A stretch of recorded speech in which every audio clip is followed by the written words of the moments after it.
a challenge as governance professionals that we must not only set the pace, but we must lead the change that we desire.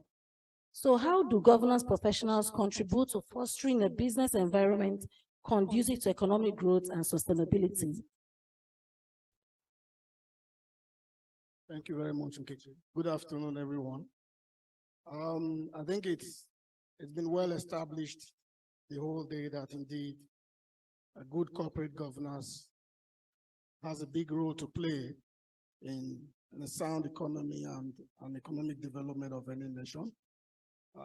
As governance professionals, what then is our role? Again, some of these have come up in the course of the different presentations. Bumi again captured it in one of our slides. But if I would just echo a couple of the points, I want to start with the need to ensure that there is a system in place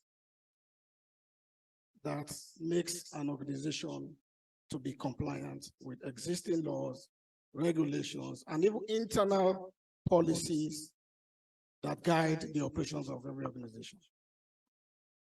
As a matter of fact, the only license that an organization has to continue business is compliance. That is the license that keeps you going. Without compliance, what you then have is value destruction for the business, because you then find yourself in situations where penalties become the order of the day.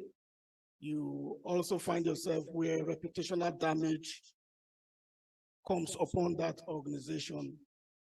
And so compliance and risk management for me is the start point.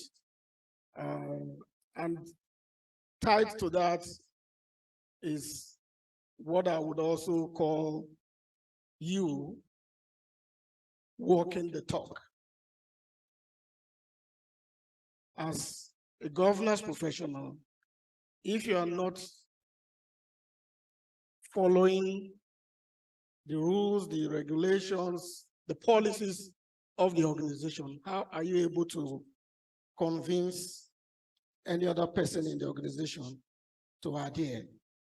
And more often than not, we are responsible for ensuring that people comply and sanctions are implemented, because again, most of us are responsible for the whistleblowing process in the organization. Now, if you are not there, how are you able to lead people to do that? So that must be in place. And I give a quick example of something that happened long ago in my business. I just joined the business. We are putting in place an an ethics code. And we set up a small team, cross-functional team, and we're going around talking to people about this. We're introducing it new. And there was something that was continuously coming back. I was in the organization. They said, "Are you guys serious about what you want to implement?" And I'm like, "Why?" They said, "But this particular person that is in this committee, in this your project thing, does he have his behavior and his actions do not support what you are preaching?" So that again is to underline the fact, and I think Prof called it personal social responsibility. So when, as governance professionals, we want to enforce compliance in the organization, we also must start with us as ourselves.